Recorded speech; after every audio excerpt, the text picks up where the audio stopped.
দিদি, এই দিদি, গোপাল দাদু, চল তাড়াতাড়ি। দেখো কাণ্ড, তোরা কোত্থেকে এসে জুটলি রে?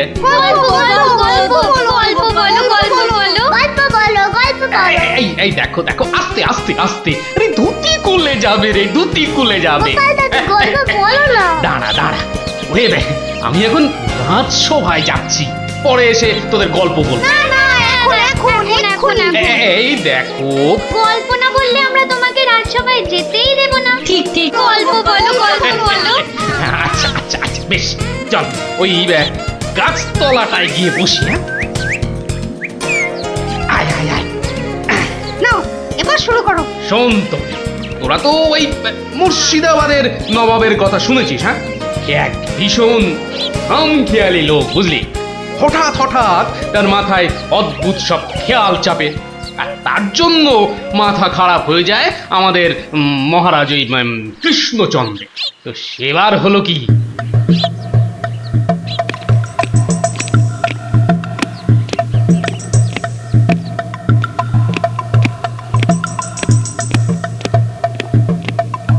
অনেক দিন হয়ে গেল এক জায়গায় একটানা বসে আছি। এবার কিছুদিনের জন্য একটু হাওয়া পরিবর্তন করতে হবে। হুজির, জি আগে হুজুর, আমাকে কিছু বলবেন? মুর্শিদাবাদে অনেক দিন হলো পড়ে আছি, এবার আমি বেড়াতে বেরোবো, তার সাথে একটু শিকার করলে মন্দ হয় না। তুমি আমার যাওয়ার আয়োজন করো। আপনি কোথায় যাবার জন্য ইচ্ছা প্রকাশ করেন জাহাপানা? কাছাকাছি এমন কোথাও যেখানকার পরিবেশ চৌস্ত হবে আর শিকারেরও বন্দোবস্ত করা যেতে পারে, এমন কোন জায়গা হদিশ আছে তোমার কাছে? এমন একটা জায়গা আছে বটে, আর সেটা আপনার পরিচিত জায়গা। আমার পরিচিত জায়গা? কোন সে জায়গা? কেন হুজুর, আপনি মহারাজ কৃষ্ণচন্দ্রের কথা ভুলে গেলেন? কৃষ্ণচন্দ্র? হ্যাঁ হ্যাঁ, তিনি তো আপনাকে বারবারই সেখানে যেতে বলেছেন। ওখানকার পরিবেশও অত্যন্ত ভালো, আর কাছে পিঠে বন জঙ্গলও আছে। আপনার মনোবাসনা সেখানে সহজেই পূরণ হবে হুজুর। ঠিক বলেছো হুজি, ঠিক বলেছো। তুমি এখনই কৃষ্ণচন্দ্রকে সংবাদ পাঠিয়ে দাও যে আমি ওর রাজ্যে কিছুদিনের মধ্যেই ছাউনি ফেলবো। তিনি যেন আমাকে অভ্যর্থনা করার জন্য প্রস্তুত থাকেন। যাও।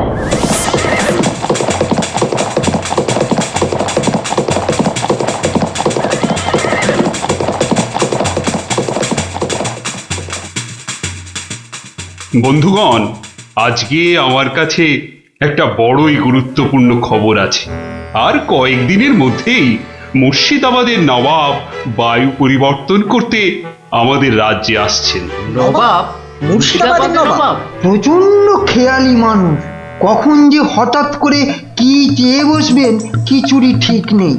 আমাদের খুব সাবধানে ওনার যত্ন করতে হবে কিন্তু। হ্যাঁ, তাছাড়া উনি রাজসভায় আসবেন না, রাজধানীর উত্তর দিকে যে বিশাল অরণ্য আছে তার পাশে ছাউনি ফেলবেন, আর শিকারও করবেন। নবাবের আরাম বিরামের যাতে কোনো ত্রুটি না হয় সেজন্য আমরা সবাই সজাগ থাকব। আমি নিজে সব ব্যবস্থার তদারকি করব।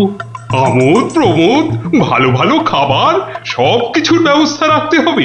মহারাজ, খাবারের কথাই যখন উঠল তখন একটা কথা জিজ্ঞাসা না করে পারছি না। ওহ, আবার কি কথা? বলে ফেলো, বলে ফেলো। মহারাজ, নবাব সাধারণত গোমাংসই খুবই পছন্দ করেন, কিন্তু এটা তো হিন্দু রাজ্য, এখানে গোমাংস তো পাওয়াও যাবে না। কিন্তু নবাব যদি জেদ ধরেন। খুবই গুরুত্বপূর্ণ প্রশ্ন করেছো মন্ত্রী। সেক্ষেত্রে আমাদের নবাবকে উত্তম রূপে খাসি আর মোরগের মাংস খাইয়ে মন ভরাতে হবে, এছাড়া আর উপায় কি? হ্যাঁ, আর তাতেও উপায় না হলে হাতের কাছেই তো আছে আমাদের কৃষ্ণনগরের বিখ্যাত সরপুরিয়া রাজভোগ। এর স্বাদে আর গন্ধে নবাব গোমাংসের কথা ভুলেই যাবে। ঠিক বলেছ গোপাল, নবাবের এমন খাতিরদারি করতে হবে যাতে সাপও মরে আর লাঠিও না ভাঙে। তাহলে আপনারা এবার তৈরি হয়ে নিন, আজ থেকেই কাজে লেগে পড়ুন, আর একদম সময় নষ্ট নয়।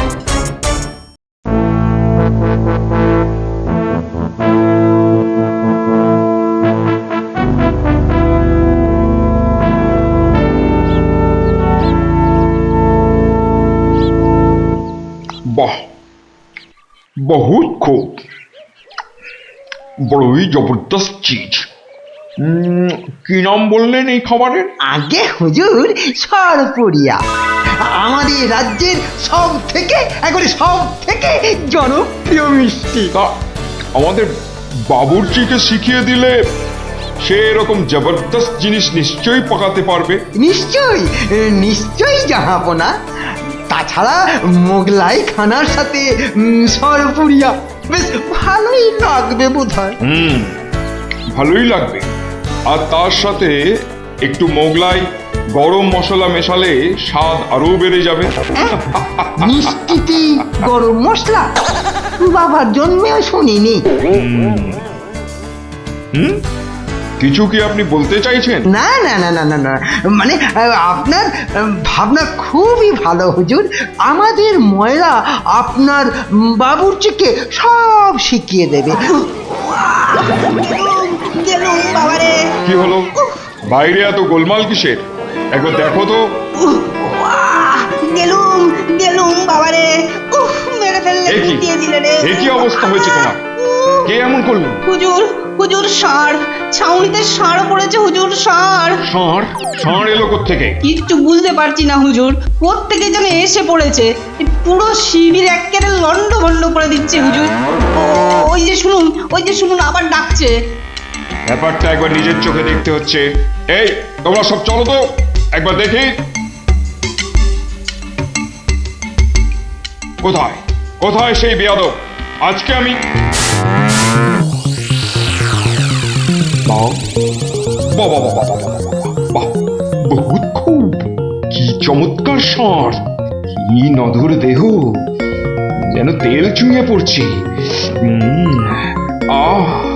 একেবারে জবরদস্ত গোস্ত। হুজুর আমরা সবাই মিলে এখনই ওটাকে তাড়িয়ে দিচ্ছি।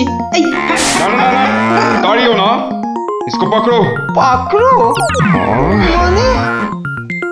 কি সুন্দর শরীর, চমৎকার মাংস হবে। বেটাকে ভালো করে ধর, আর শুনে রাখ, কাল এই ষাঁড়টাকেই জবাই করে আমার খানা পাকানো হবে।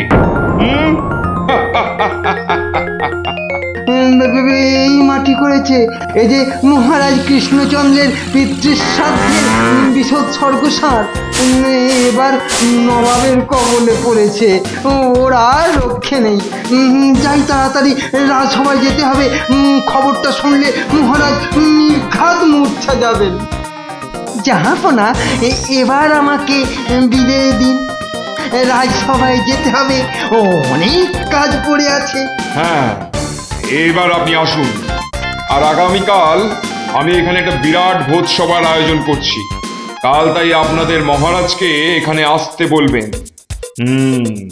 রাজাকে কাল আমি আদা দিয়ে ষাঁড়ের কোরমা খাওয়াবো, বুঝলেন? ঠিক আছে, সেলাম হুজুর, আদাব। আদাব আদাব, হ্যাঁ। আদা দিয়ে কোরমা হবে কাল।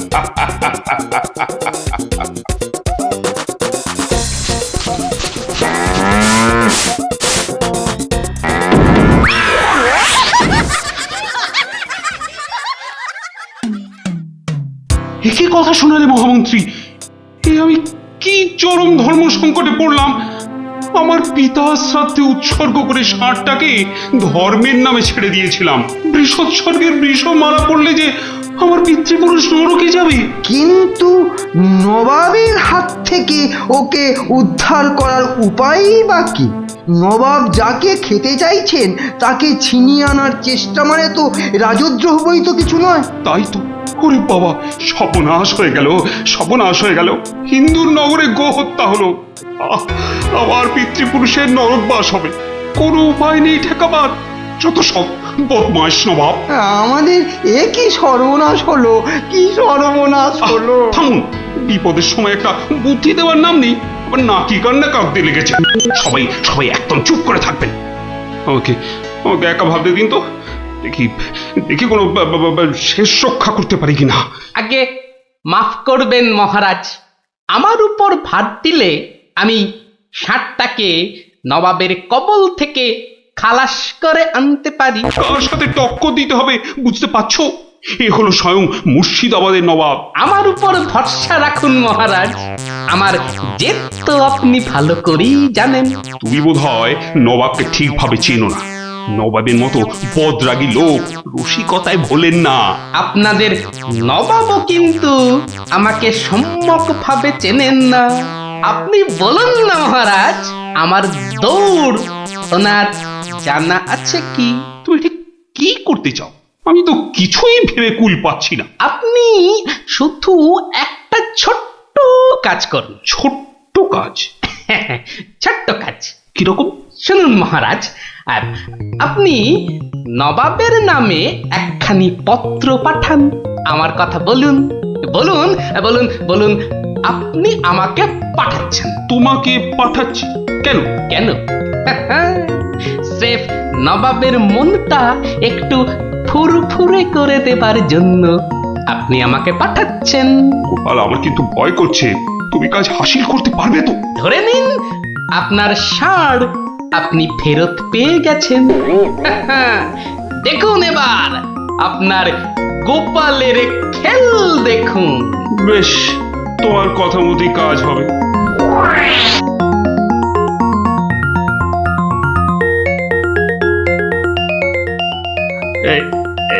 এই আমি চিঠি লিখে দিচ্ছি।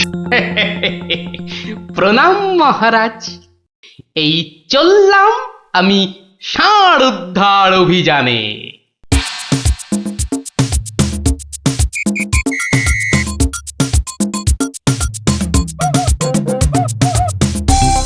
সেলাম হুজুর, আপনার চরণে এই দাসের শত কোটি সেলাম।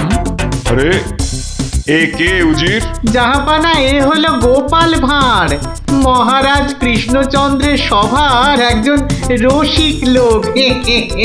নবাবের দিল খুশ রাখবার জন্যেই রাজাজি একে পাঠিয়েছেন। দিলখুশ?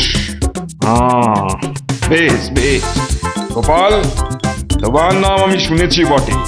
ঠিক আছে, তুমি আমার দিল খুশ করে দাও। হ্যাঁ, মাফ করবেন জাহাপনা, আমি এসেছিলাম আপনার দিল খুশ করার জন্য, কিন্তু এখানে এসে আমার দিল নাখুশ হয়ে গেল হুজুর। কেন কেন কেন কেন? আমি একটা বিচ্ছিরি দৃশ্য দেখতে পেয়েছি এখানে। ইস, ছ্যা, ছ্যা, ছ্যা, ছ্যা, ছ্যা, ছ্যা, থু, থু, থু, থু, থু, থু।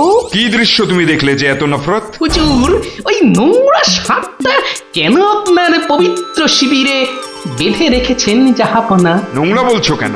বেশ তাগড়াই আছে, ভালো গোস্ত হবে। হ্যাঁ হুজুর, খেয়ে ফেলুন, খেয়ে ফেলুন, যত তাড়াতাড়ি পারেন সাপটাকে খেয়ে ফেলুন। তুমি হিন্দু হয়ে ষাঁড় খাওয়ার কথা বলছো?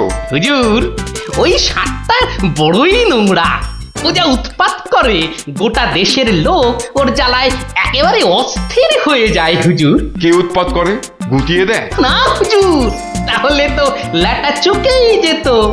কিন্তু ওই সার যা করে, এই ও ও আমি মুখে আনতে পারবো না হুজুর।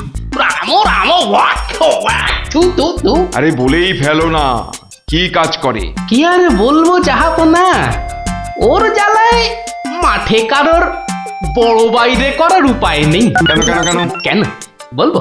বলেই ফেলি। হ্যাঁ, মানে ও মল ভিন্ন, মানে ওই ওই নোংরা ভিন্ন আর কি, আর কিছুই খায় না। মানে ওই গু খেকো সাপ। গু খেকো ষাঁড়? হুজুর, ষাঁড়টা ওই গুয়ের লোভেই মাঠে মাঠে ঘোরে। কোনো লোককে মাঠে বসতে দেখলেই হলো তাকে গুটিয়ে একেবারে তুলে দিয়ে তুলে দিয়ে? তার ময়লাটা খেয়ে ফেলে। ছি ছি ছি, ছ্যা, ছ্যা, ছ্যা, ছ্যা, ছ্যা, ছ্যা। হ্যাঁ জাহাপনা, ওকে আপনি ওই যত তাড়াতাড়ি খেয়ে ফেলুন। হ্যাঁ, ওকে আপনি যত তাড়াতাড়ি খাবেন ততই আমাদের মঙ্গল। এই, দেশের লোক নিশ্চিন্ত হয়ে মাঠে বসুক। তবা তবা তবা তবা, এই ষাঁড়ের মাংস আমি খেতে চেয়েছিলাম। আপনি কি অসুস্থ বোধ করছেন জাহাপনা? না না না না না, মানে ঠিক আছে ঠিক আছে। এই এই এই ষাঁড়টাকে এক্ষুনি বিদায় কর। হুজুর, ষাঁড়টার শরীর স্বাস্থ্য ভালোই, বেশ এই উপাদেয় মাংস হতো হুজুর, না হয় একটু ওই মলি খায় আর কি। না না না না, ওকে দূর করো দূর করো। আর উজি, এক্ষুনি আমার মুর্শিদাবাদ ফেরার ব্যবস্থা করো, এক্ষুনি এক্ষুনি। জো তও, হুকুম তও। জাহাপানা। হুজুরের যেমন মরছি। আমি আসছি হুজুর, আদাব। হাট হাট, ওর দড়ি খুলে দে, যা যা যা যা।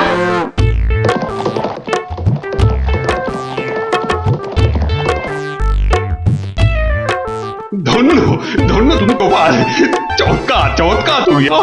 ভাবা যায় না, তুমি আজ আমাকে ধর্ম সংকট থেকে বাঁচালে।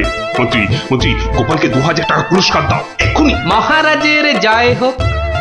ব্যাস, নবাব ষাটটাকে ছেড়ে দিয়ে মুর্শিদাবাদ পালালেন, আর আমাদেরও ঘাম দিয়ে জ্বর ছাড়লো। এ, তোরা সব খুশি তো? হ্যাঁ, এবার তাহলে আমি রাজসভায় যাই। কাল কিন্তু আর একটা গল্প বলতে হবে। আচ্ছা বাবা, আচ্ছা, বলবো বলবো।